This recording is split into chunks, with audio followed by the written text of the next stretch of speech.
కర్నూలు నగరంలో ఈ నెల 14న జరిగిన టీడీపీ నాయకులు కాశపోగు సంజయ్ హత్య కేసులో నిందితులను పోలీసులు అరెస్టు చేశారు.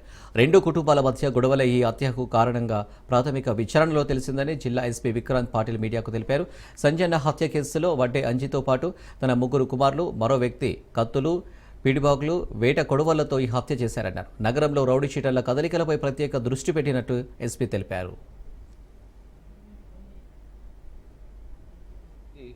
కర్నూలు 4 టౌన్ జ్యూరిస్డిక్షన్ లో ఉన్న షరీన్ నగర్ లో ఒక మర్డర్ కేస్ రిపోర్ట్ అయింది. కాసేపోగు సంజన్న అనే వ్యక్తిని, దాదాపు 55 to 60 years ఓల్డ్ వ్యక్తిని 5గురు అటాక్ చేసి చంపేశారని ప్రాథమిక ఇన్ఫర్మేషన్ మనకు వచ్చిన తర్వాత ఇమీడియట్లీ మనం సీన్ ఆఫ్ క్రైమ్ విజిట్ చేయడం జరిగింది. అప్పటికి అక్యూజ్డ్ అందరూ సీన్ ఆఫ్ క్రైమ్ నుంచి పారిపోయారు. అప్పటి నుంచి మన team with all the AIDS of scientific investigation, CCTV footages examine చేయడము, తర్వాత లోకల్ ఇన్ఫర్మేషన్ నెట్వర్క్ ద్వారా మొత్తం అనలైజ్ చేసి ఈ రోజు మార్నింగ్ అక్యూజ్ అందరినీ పట్టుకోవడం జరిగింది. అక్యూజ్డ్ అందరూ ఐడెంటిఫై చేసినట్టు A1 వడ్డే రామాంజనేయులు ఏలియా సంజీ, వడ్డే శివకుమార్, వడ్డే రేవంత్ కుమార్, వడ్డే తులసి కుమార్, తర్వాత A5 వచ్చేసి మాలా అశోక్. A1 రామాంజనేయులుకి ఆయన ఒక హిస్టరీ షీటర్, 13 కేసులు ఉన్నాయి ఆయనకి. తర్వాత నెక్స్ట్ A2, A3, A4 అతని సొంత సన్స్, కొడుకులు.